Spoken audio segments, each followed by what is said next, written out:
আমাৰ পৰা গাড়ী এখন ল'ব আহিছে, এখন ৰাতিপুৱা আহিছিলে বাৰু, ক্লাছ অলপ গাড়ীখন দিওঁতে অলপ দেৰি হ'ল। তো কেনেকুৱা পালে গাড়ীখন ইয়াৰ পৰা লৈ কিনে? গাড়ীখন বিৰাট ভাল লাগিছে। আৰু বাকী আপুনি কিবা অসুবিধা পাইছে নেকি কাগজ পাতিৰ ক্ষেত্ৰত? আৰু যেনেকৈ আপুনি মানে গাড়ীখন পচন্দ কৰি আহিছিলে সেইমতে পাইছে গাড়ীখন? ঠিক আছে বাৰু। বাকী আপোনাৰ কাৰণে এতিয়া আমাৰ মানে কুপন চলি আছে, গিফ্ট চলি আছে।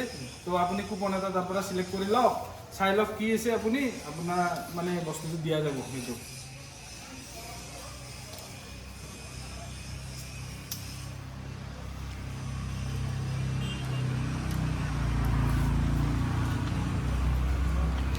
তো দাদাৰ ভাগ্যটো ভালেই বাৰু, যে তেখেতৰ ভাগ্যত এটা স্ত্ৰী এটা পাইছে। তো তেখেতক এইটো গিফ্ট কৰা হ'ব আমাৰ পৰা, আদি মটৰ্ছৰ ফালৰ পৰা।